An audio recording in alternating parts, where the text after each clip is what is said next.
During a trip to Greece, Lucas Albrecht meets Amin, a young woman to whom he feels attracted. After receiving a silver pendant from her and leaving, he discovers years later that she died of a fever. Upon returning to the country, Lucas is drawn to Amin's tomb at midnight, where he finds her as a supernatural entity, a vampire bride who desires to transform him into her eternal companion. What will Lucas do? Lucas Albrecht stepped off the creaking ship onto the docks of Corinth, the summer heat pressing against his linen coat. The year was 1797, and the city thrummed with life. Merchants haggling, donkeys braying, and the distant clatter of carts on cobblestone streets. At 25, Lucas was a man of quiet ambition, his journal filled with sketches of ruins and notes on Greek myths. His blonde hair was damp with sweat, and his blue eyes scanned the unfamiliar faces with a mix of curiosity and caution. He had come to study the remnants of a civilization that had shaped the world, but the city felt alive, not frozen in time. His lodging was a modest stone house owned by a merchant named Demetrios, a wiry man with a quick smile and calculating eyes. Demetrios welcomed Lucas with warm bread and wine, speaking in broken German about the city's wonders. It was here, in the flickering light of an oil lamp, that Lucas first saw Amin, Demetrios' daughter. She was 19 with olive skin and dark hair that cascaded like a river over her shoulders. Her eyes, a deep hazel, seemed to hold secrets older than the city itself. She moved with a quiet grace, serving food but lingering near Lucas, her gaze catching his. Their conversation began haltingly. Amin's German was accented but clear, learned from traders passing through Corinth. She spoke of the city's history, its temples, its ghosts, and Lucas found himself captivated. Her laughter was soft, like the chime of a distant bell, and her questions about his travels were sharp, probing. He told her of his home in Leipzig, of snowy winters and quiet libraries, and she listened as if memorizing every word. By the time the meal ended, Lucas felt a pull toward her, an ache he couldn't name. As days passed, their friendship grew. They walked through Corinth's markets, where Amin pointed out stalls selling pomegranates and woven cloth. She teased him about his stiff German manners, and he marveled at her ease in a city that felt both ancient and alive. One evening, as they stood by the ruins of a temple to Apollo, Amin pressed a silver pendant into his hand. It was simple, etched with a crescent moon, and cold to the touch. "For your journey," she said, her voice low, "come back to Corinth, Lucas." His departure came too soon. A letter from his mentor in Leipzig urged him to move on to Athens. Lucas stood at the dock, the pendant heavy in his pocket, and promised Amine he would return. Her smile was strange that day, wistful, almost mournful. As his ship pulled away, he watched her figure shrink against the horizon, the weight of her gaze lingering like a shadow. He didn't know then that it would be years before he saw her again, or that the pendant would burn against his skin when he did. Back in Leipzig, Lucas buried himself in his studies, but Amin's face haunted him. Her letters arrived sporadically, filled with vivid descriptions of Corinth's festivals and storms. Then 2 years later, a letter came from Demetrios. Its words were stark. Amin had fallen ill and died. The fever had taken her swiftly, and she was buried in a small cemetery outside the city. Lucas read the letter in his cold apartment, the pendant clutched in his hand, and felt a hollow ache. He tried to move on, but her memory clung to him like damp earth. In 1800, Lucas returned to Greece, his research now focused on Corinth's ancient burial rites. The city had changed. Demetrios had grown gaunt, his smile gone, and he spoke little of Amin. Lucas didn't press him. Instead, he wandered the streets alone, the pendant a constant weight against his chest. One night, sleepless and restless, he felt an urge he couldn't explain, a pull toward the cemetery where Amin was buried. The air was thick, the stars obscured by clouds, and as he approached the iron gates, the pendant grew warm, almost alive. At midnight, Lucas stood before Amin's tomb, a simple slab of stone etched with her name. The silence was oppressive, broken only by the rustle of leaves. He didn't know why he had come, only that he had to. Then from the shadows a figure emerged, pale, impossibly familiar. It was Amin, but not as he remembered her. Her eyes glowed faintly, and her voice, when she spoke his name, was a whisper that chilled his blood. "You came back," she said, stepping closer. The night closed in around them, and Lucas knew he had stepped into something he could not escape. Lucas stood frozen before Amin's tomb, the air heavy with the scent of damp earth and wild thyme.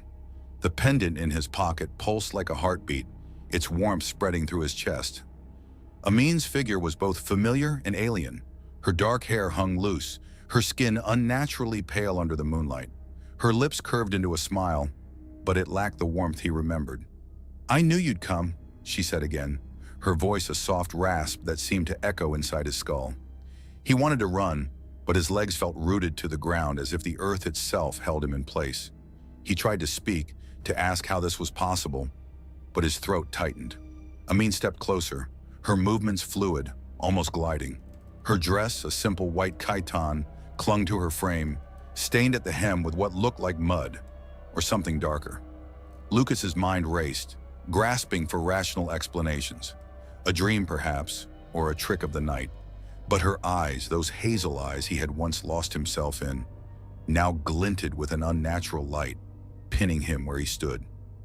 "You kept my gift," she said, her gaze flicking to his pocket. "It binds us." Lucas's hand instinctively closed around the pendant, its heat now almost painful. He remembered the day she gave it to him, her fingers brushing his as she pressed it into his palm.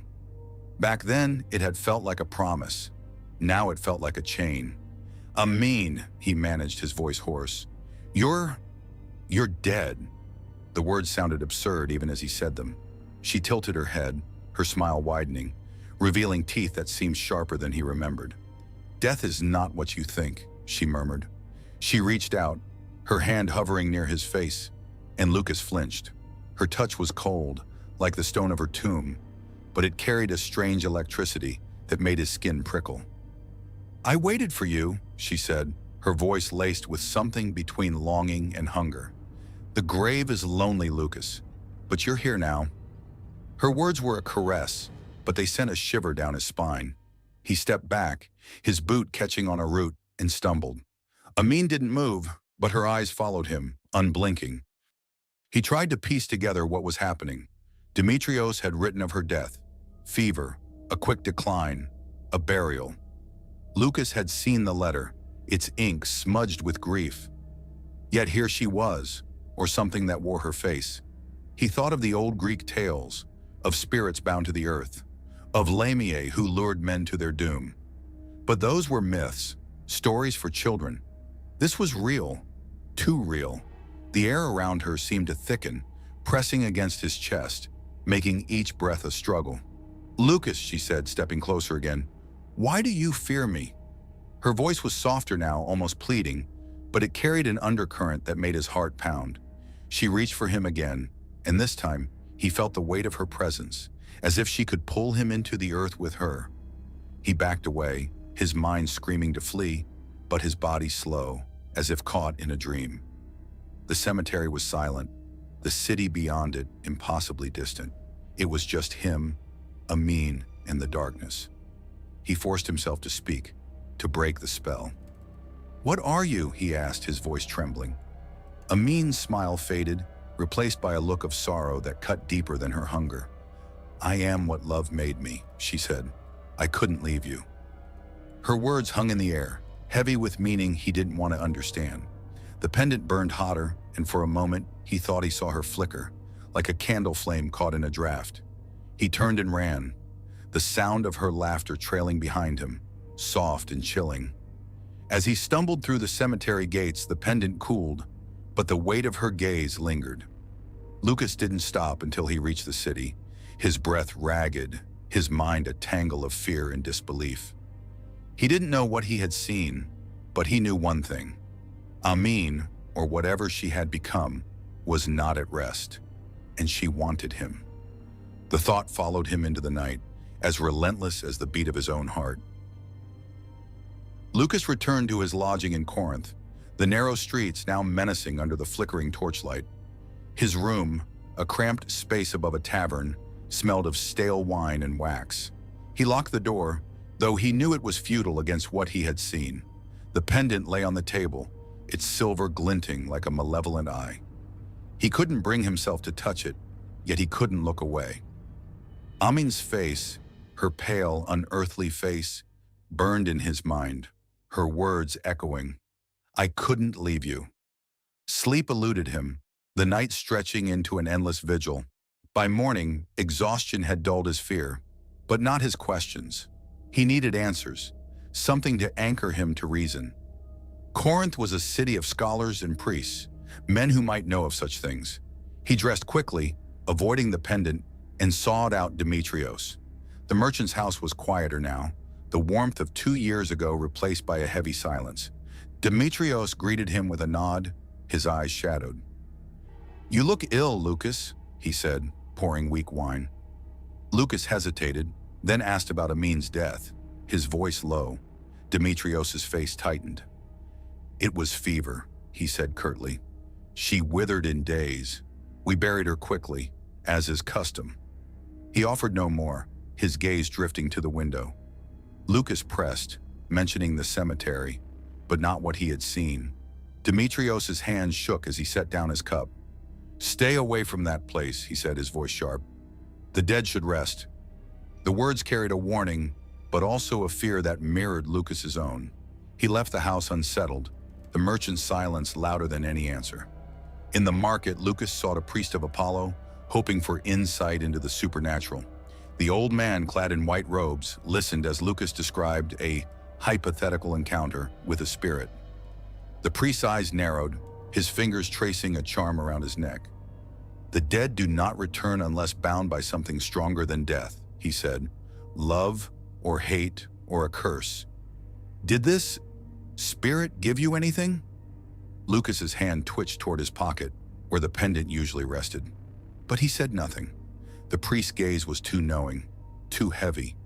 Back in his room, Lucas forced himself to examine the pendant. Its crescent moon etching seemed sharper now, almost jagged. He traced it with a trembling finger, half expecting it to burn again. It didn't, but the metal felt wrong, heavier than it should be. He thought of Amin's words. "It binds us," and a chill ran through him. Had she given it to him, knowing what would happen? He tried to recall her last days in Corinth, searching for signs he had missed. Her wistful smile, her lingering touch. Had they been a warning? He spent the day poring over his old journals, searching for clues. Amin's letters, tucked between pages, were mundane at first, descriptions of festivals, a new dress, a storm over the Gulf. But the last one, sent weeks before her death, was different. "I dream of you, Lucas," she had written, "and the dreams feel like waking." The words, once romantic, now felt ominous. Had she known something even then? He slammed the journal shut, his heart racing. The room seemed smaller, the walls closer. That night he dreamed of Amin. She stood in the cemetery, her dress stained with earth, her eyes glowing like embers. She didn't speak, but her hand reached for him, cold and insistent. He woke gasping, the pendant on the table gleaming in the moonlight. He hadn't touched it, yet it was closer to his bed than before. Panic clawed at him. Was it moving on its own, or was he losing his mind? He needed to know more, about Amin, about her death, about what she had become. Lucas resolved to return to the cemetery, but not alone. He would find someone, a scholar, a priest, anyone, who could explain what he had seen. The pendant, though, he left behind, locked in a drawer. As he stepped into the street, the city felt different, as if it were watching him. Amin's laughter echoed in his mind, faint but undeniable. He quickened his pace, driven by a single thought. Whatever she wasn't finished with him, and he wasn't sure he could escape her. Lucas wandered Corinth's sunlit streets, but the warmth did little to ease the chill in his bones. The pendant, now locked away, still felt present, like a weight on his soul. He needed answers, not just about Amin, but about what bound her to him. The city's scholars and priests were his only hope. But he tread carefully, aware that speaking of the dead could mark him as mad, or worse. His first stop was the library of a local philosopher, Nikos, a man rumored to study the boundaries between life and death. Nikos was elderly, his face lined like cracked parchment, but his eyes were sharp. The library smelled of dust and ink, shelves groaning under scrolls and leather-bound tomes. Lucas spoke vaguely, asking about spirits and burial rites, claiming it was for his research. Nikos listened, stroking his beard, then pulled a scroll from a high shelf. "The Greeks have long believed some souls linger," he said, unrolling it. "Unfinished business. Love, vengeance, can tether them to the living." Lucas's stomach twisted as Nikos described rituals involving tokens, like rings or pendants, that could bind a spirit to a person. Lucas left the library with more questions than answers. The pendant burned in his memory, its crescent moon a symbol he now suspected held meaning beyond sentiment. He sought out a local healer, an old woman named Irene, known for her knowledge of herbs and charms. Her home was a cluttered hut on the city's edge, filled with drying plants and clay jars. Irene's hands were gnarled, but her gaze was piercing. "You've seen something," she said before Lucas could speak. "It clings to you." He hesitated, then described Amin's appearance without mentioning her name. Irene's face darkened. "A woman who returns at night, pale and hungry? That's no mere ghost."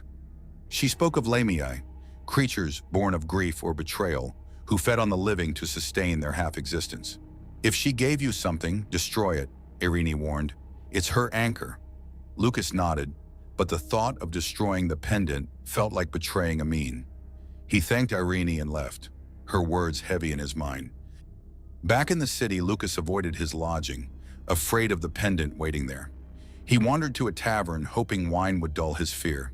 The room was loud with laughter and clinking cups, but Lucas felt isolated, his thoughts consumed by Amin. A drunken sailor at the bar spoke of a shipwreck years ago, where a woman's body washed ashore, her hands clutching a silver charm. The story felt too close, too real. Lucas left the tavern, his heart pounding. Was Amin's death not as simple as Demetrios claimed? He returned to Demetrios' house, determined to learn more. The merchant was reluctant, his answers curt. "She was sick, Lucas. Let it go." But Lucas pressed, mentioning the pendant. Demetrios' face paled and he looked away. "She loved you," he muttered. "Maybe too much." The words were a knife, twisting in Lucas's chest. He left, feeling the weight of Demetrios' silence. Was there something the merchant wasn't telling him? A secret about Amin's death? That night, Lucas retrieved the pendant, its metal cold again. He sat by his window, staring at it, torn between fear and longing. Amin's face in his dream felt more real than the city outside. He considered Irene's advice, destroy it, but his hand wouldn't move. Instead, he slipped the pendant into his pocket, telling himself it was for answers, not sentiment. The cemetery called to him again, a pull he couldn't resist. He needed to face her, to understand what she wanted. As he stepped into the night, the city seemed to hold its breath. The streets were empty, the air thick with the promise of a storm. Lucas clutched the pendant, its weight a reminder of Amin's words. "It binds us." He didn't know if he was walking toward truth or doom, but he couldn't stop. The cemetery gates loomed ahead, and beyond them, he knew she was waiting. The thought filled him with dread and a strange, undeniable longing. The cemetery gates creaked as Lucas pushed them open, the sound slicing through the stillness of the night. The air was heavy with the scent of rain, and clouds obscured the moon, casting the graves in shadow. The pendant in his pocket was warm again, its heat pulsing in time with his racing heart. He told himself he was here for answers, to confront whatever Amin had become, but fear gnawed at him.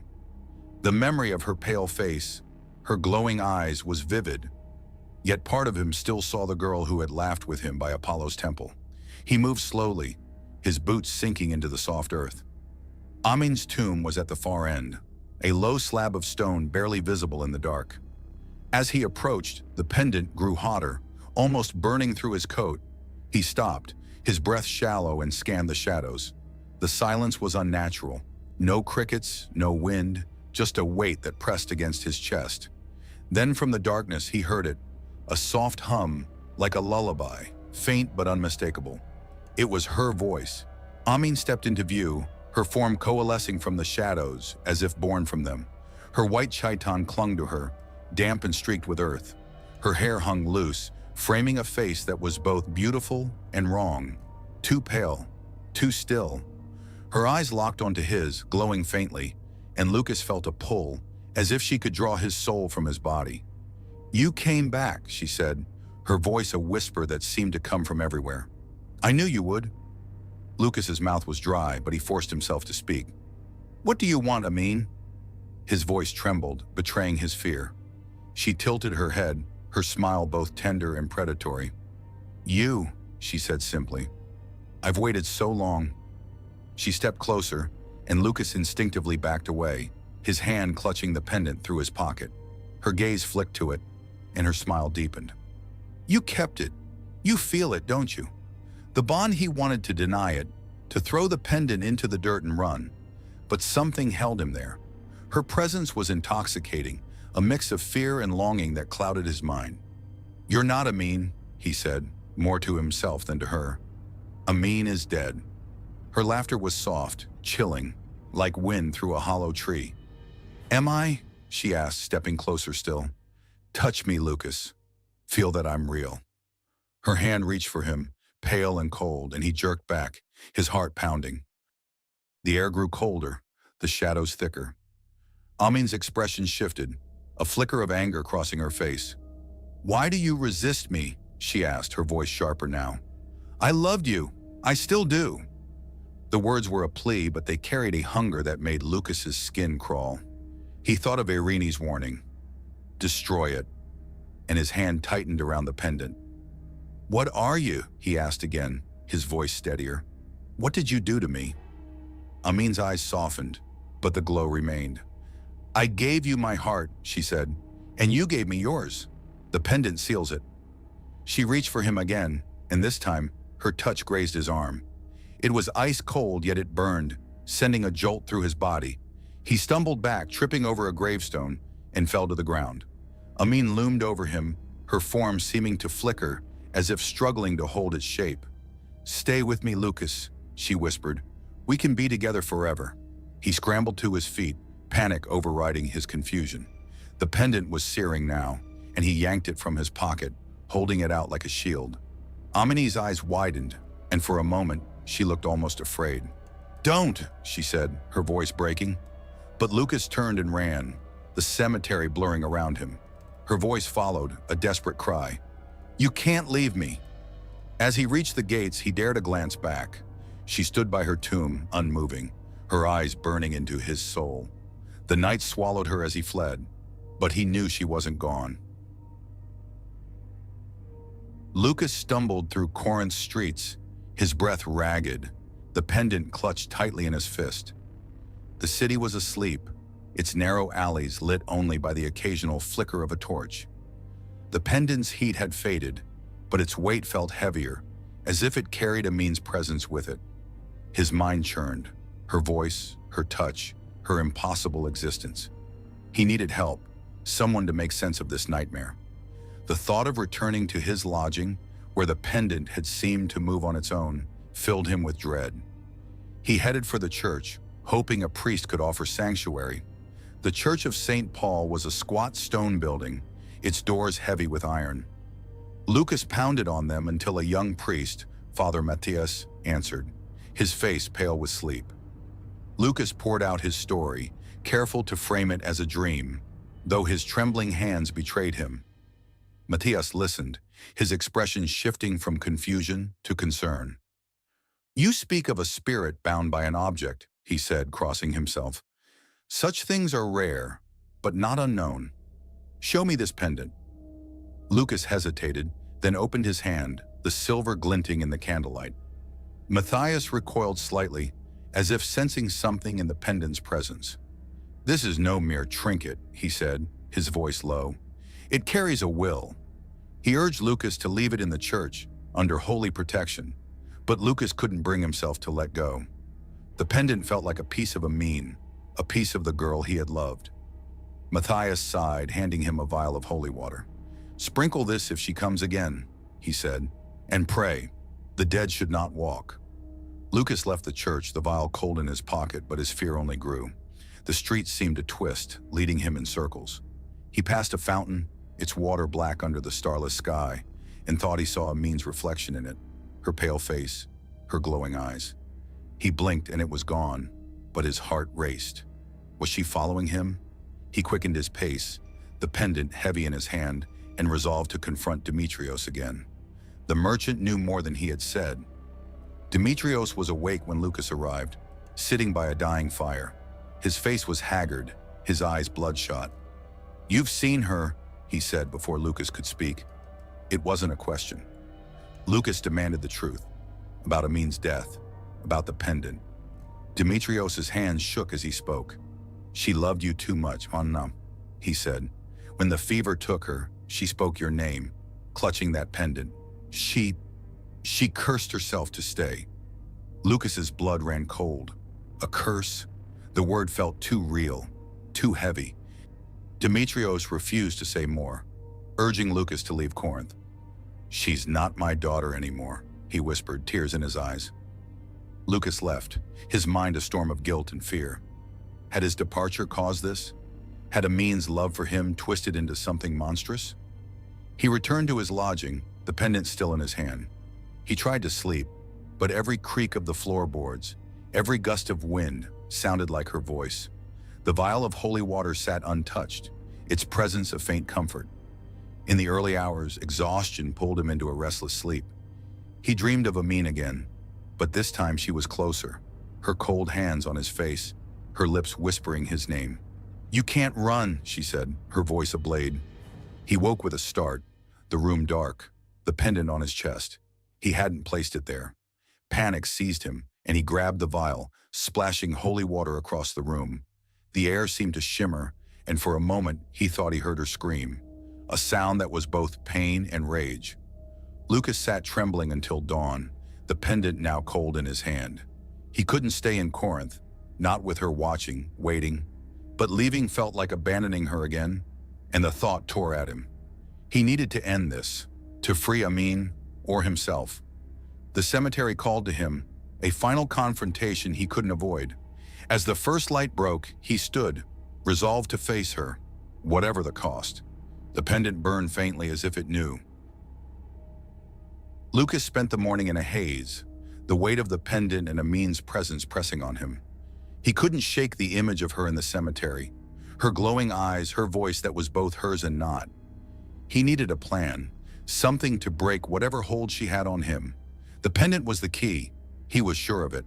Irene's words, "Destroy it," echoed in his mind, but the thought of obliterating Amin's gift felt like erasing her entirely. Still, he couldn't live like this, hunted by a shadow that wore her face. He returned to Nikos's library, hoping the scholar's scrolls held a solution. Nikos was there, hunched over a table, his fingers stained with ink. Lucas was more direct this time, admitting he had seen a spirit tied to a pendant. Nikos's eyes widened, but he didn't dismiss him.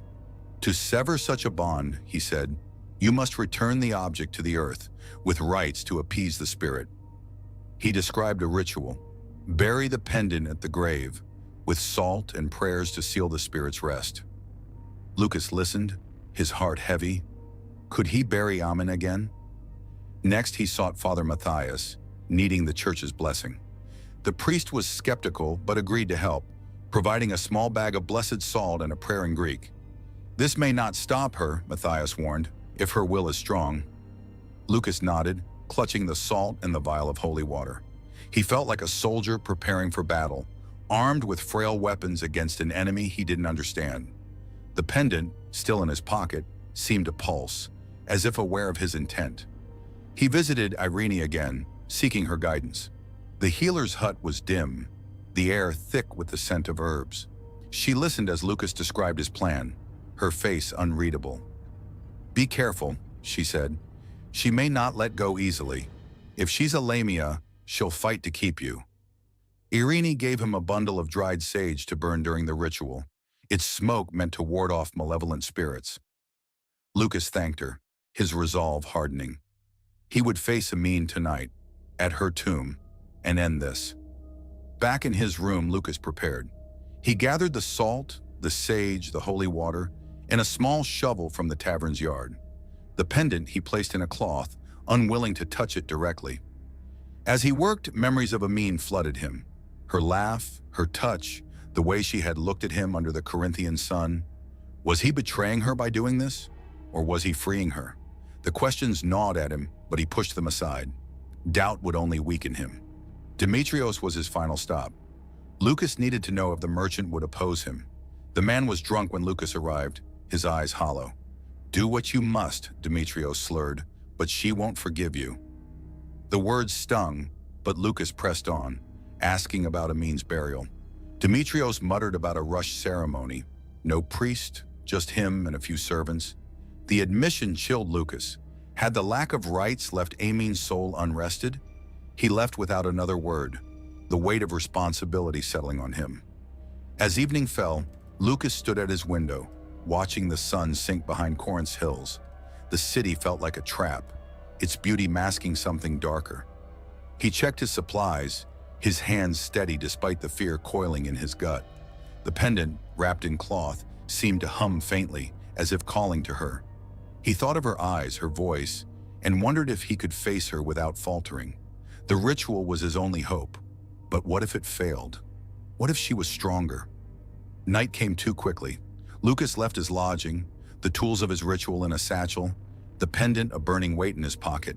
The streets were quiet, the air heavy with the promise of rain. As he approached the cemetery, the pendant grew warmer, and a whisper seemed to rise from it. Lucas. He gripped the satchel tighter, his heart pounding. The gates loomed ahead, and beyond them, Amin waited. This time he would face her, not as a lover, but as a man fighting for his soul. The cemetery was a sea of shadows, the air thick with the scent of impending rain. Lucas's footsteps echoed as he passed the iron gates, the pendant in his pocket pulsing like a second heart. His satchel held the tools of his ritual, salt, sage, holy water, and the shovel. But they felt inadequate against the weight of Amin's presence. Her tomb stood at the far end, its stone slab a pale smudge in the darkness. The night was silent, save for the faint rustle of leaves, and Lucas felt her watching, waiting.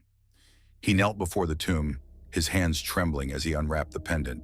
Its silver gleamed, the crescent moon etching sharp and accusing. He set it on the ground, sprinkling blessed salt around it in a circle, as Nikos had instructed. The sage bundle came next. He lit it with a flint, its smoke curling upward, sharp and cleansing. "Amin," he whispered, his voice shaking, "I want you to rest." The words felt hollow, but he clung to them, a lifeline against the fear clawing at him. He began the prayer Matthias had given him, stumbling over the Greek words. The air grew colder, the smoke thickening as if resisting the night.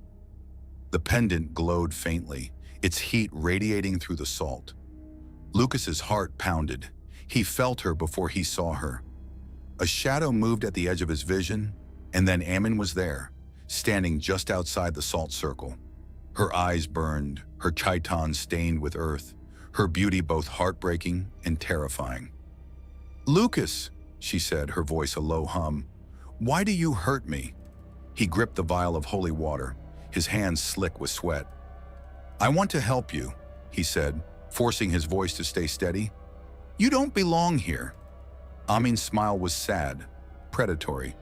"I belong with you," she said, stepping closer. The salt circle seemed to shimmer, as if her presence tested its strength. Lucas splashed holy water toward her, and she hissed, recoiling, her form flickering like a flame. "Don't," she pleaded, but her eyes were hungry, unyielding. He dug into the earth beside her tomb, the shovel biting into the soft soil. The pendant had to be buried, Nikos had said, to sever the bond. Amin's voice grew sharper, desperate. "You can't leave me again," she said, her words cutting through the smoke. Lucas's hands shook as he dug, the pendant's glow pulsing faster. He glanced at her. She was closer now, her hands reaching, her nails long and sharp. The salt circle was weakening, grains scattering as if blown by an unseen wind. Lucas dropped the pendant into the hole, pouring more salt over it. Amin screamed, a sound that tore through him. both human and not. "You'll regret this," she said, her voice breaking. He recited the prayer louder, his voice cracking, and splashed the last of the holy water into the hole. The ground seemed to tremble, and Amin's form flickered violently, her eyes blazing with rage and sorrow. "I loved you," she whispered, and then she was gone, the air still and heavy. He filled the hole, his hands moving frantically, and stamped the earth flat. The sage had burned out, its smoke dissipating. The pendant was gone, buried, but Lucas felt no relief. The night was too quiet, the tomb too still. Had it worked? He staggered back, his breath ragged, and scanned the darkness. Nothing moved, but the weight of her gaze lingered, as if she were still there, just out of sight. He turned and stumbled toward the gates, his body trembling with exhaustion and fear. As he left the cemetery, the first drops of rain fell, cold against his skin. The city loomed ahead, its lights faint and distant. Lucas wanted to believe he had freed Amin, that she was at rest, but the memory of her scream, her final words, haunted him. He had buried the pendant, but had he buried her? The rain washed away the salt on his hands, and with it, his certainty. Something told him this wasn't over. Lucas returned to his lodging as dawn broke, the rain soaking through his coat. The city was waking, merchants setting up stalls, but he felt detached, as if he belonged to the night he had left behind. His room was cold, the drawer where he had kept the pendant now empty. He collapsed onto his bed, exhaustion pulling at him, but sleep wouldn't come. Amin's face, her rage, her sorrow, burned in his mind. The ritual was done, but the weight of her presence lingered, heavy as the rain outside. He spent the day indoors, avoiding the streets. Every sound, a creaking floorboard, a gust of wind, made him flinch, expecting her to appear. He checked the drawer again, half expecting the pendant to have returned. It hadn't, but the absence felt wrong, like a missing tooth. He tried to write in his journal, to make sense of what had happened, but his hands shook, the words incoherent. Had he freed her, or had he angered her? The question gnawed at him, relentless. By afternoon, he forced himself to face Demetrios. The merchant's house was dim, the air stale. Demetrios looked worse than before, his face gaunt, his hands trembling as he poured wine. Lucas told him about the ritual, sparing no details. Demetrios listened in silence, his eyes fixed on the floor. "You did what you could," he said finally, his voice hollow. "But she was stubborn in life. Death may not change that." The words offered no comfort, only a deeper unease. Lucas asked about Amin's final days, desperate for clarity. Demetrios hesitated, then spoke of her fever, her delirium. "She spoke of you," he said. "Said you'd come back. She held that pendant like it was her soul." He admitted the burial was rushed. No priest present, the pendant left with her body. Lucas's heart sank. Had that been the mistake? Had the pendant kept her tethered? Demetrios had no answers, only grief. Lucas left, feeling more lost than ever. He sought out Father Matthias, hoping the priest could reassure him. Matthias listened, his face grave, and blessed Lucas with a prayer. "You did right to bury it," he said, but his tone lacked conviction. "If she returns, come to me at once." Lucas nodded, but the priest's words felt like a warning, not a promise. He left the church, the vial of holy water gone, his satchel empty. The city felt oppressive, its ancient stones whispering of secrets he couldn't unravel. That night, Lucas dreamed of Amin again. She stood in a field, her dress clean, her eyes human. She didn't speak, only watched him, her expression unreadable. He woke with a start, the room dark, the rain still falling. The dream felt different, not threatening, but heavy with meaning. Was she at peace, or was this another trick? He lit a candle, its light weak against the darkness, and sat up, unable to shake the feeling that she was still out there. He decided to leave Corinth. Staying felt like tempting fate, and he couldn't bear another night in the cemetery. He packed his journals, his clothes, and left the sage and salt behind. They hadn't protected him. As he walked to the docks, the city seemed to watch him, its silence louder than ever. He boarded a ship for Athens, the sea stretching out like a promise of escape. But as the shore faded, he felt a pang of loss, not for Amin, but for the girl she had been. The ship rocked gently and Lucas stood at the rail, staring at the horizon. The pendant was gone, buried, but its weight lingered in his chest. He wanted to believe he had freed her, that she was at rest. But her final scream, her whispered, "I loved you," echoed in his mind. He touched his pocket, half expecting to feel the pendant's heat. There was nothing, but the absence was its own kind of presence. As Corinth vanished behind him, Lucas wondered if he would ever truly be free. Lucas arrived in Athens, the city's white stones and bustling agora, a stark contrast to Corinth's heavy silence. It was 1800, and he threw himself into his work, sketching ruins and interviewing scholars, trying to bury the past. But Amin's face followed him, her eyes glowing in the corners of his mind. He kept no mementos of her, yet her presence clung to him, a shadow that darkened even the brightest days. The pendant was gone, but its absence was a constant reminder. Like a wound that wouldn't heal, he avoided cemeteries, churches, anything that might stir memories of that night. But at night when sleep came, she was there. Not the creature of the tomb, but the Amin he had known, laughing, vibrant, her hand warm in his. The dreams were a torment, blurring the line between love and fear. He woke sweating, his heart racing, and checked his room for signs of her. Once, he found a faint smudge of earth on his floor, though he told himself it was from his boots. In Athens, he sought out a philosopher named Thales, known for studying the soul's journey after death. Lucas shared his story, framing it as a tale from Corinth. Thales listened, his eyes keen.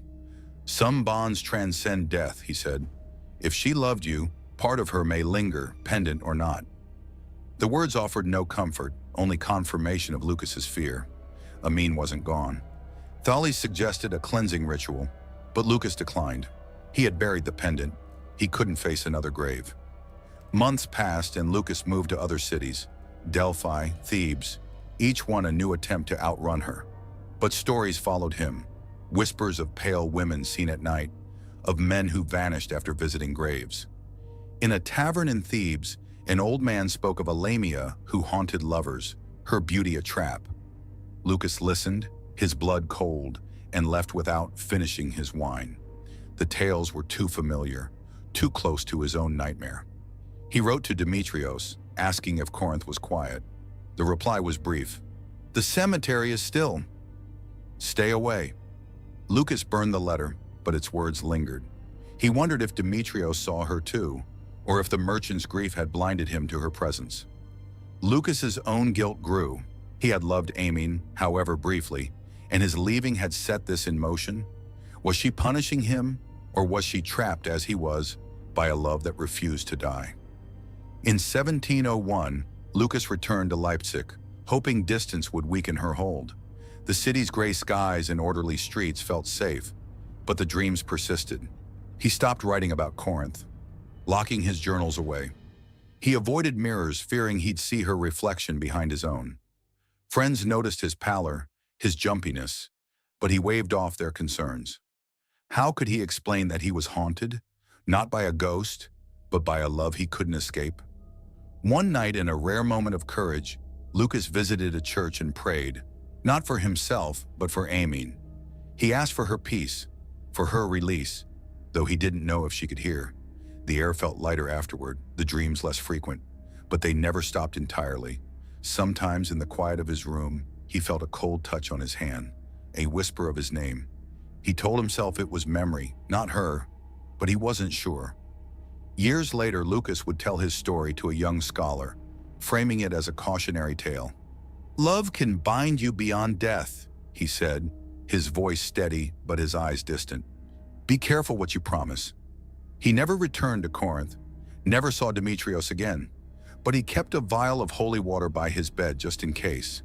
The world moved on, but for Lucas, Amin was always there, a shadow in the corner of his soul, whispering of a love that refused to rest.